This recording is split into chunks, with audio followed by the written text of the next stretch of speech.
dangers I see is where people rely on rules of thumb.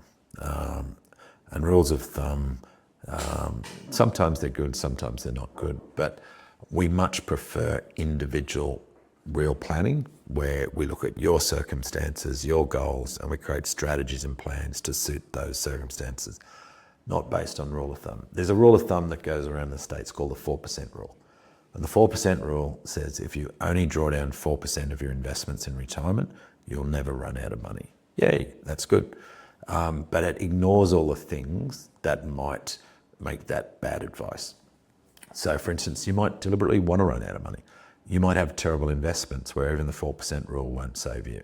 You might be totally capable of pulling out 5 or 6% and still achieving your legacy plans. So it's not targeted. Yes, if you only draw down 4% from a reasonably balanced portfolio, assume that's okay, you'll never run out of money. But is that your only goal? Might you want to maximize how much you're spending in retirement?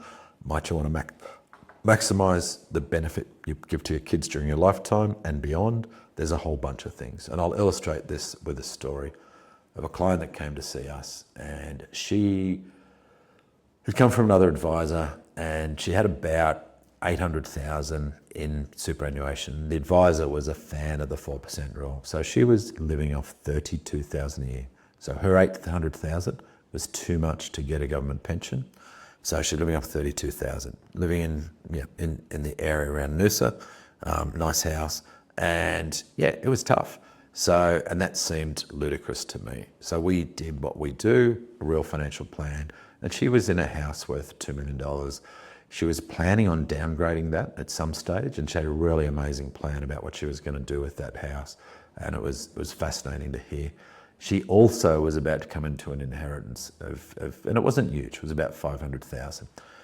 So we knew, one, she was going to downgrade at least 500,000 off the house. Two, she was going to inherit 500,000. So there's $1 million. It's going to take her to 1.8 million. Now, we're not fans of the 4% rule because it ignores individual planning. The previous advisor had never asked her about anything about the future, so he was just managing her money, which meant that, and by the way, that means if that money's preserved, he keeps getting paid his percentage-based fees forever, as opposed to doing a real plan for her. So when we did that plan for her, and this is the draft plan in the first meeting, we were able to show her that based on that, she could actually be living off about 80,000 a year. And that was partly because we asked questions about her legacy. She had one child, that child was doing very well. She didn't need to leave them lots of money. She wanted to leave them something, but the house and whatever's left was going to be enough. So we worked out 80,000 was reasonable for her to be drawing out of her investments right now. So 80,000 versus 32,000.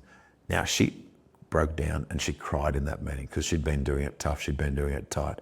It was very humbling. And yeah, we ended up, this is a few years ago now, so she's living a really good life.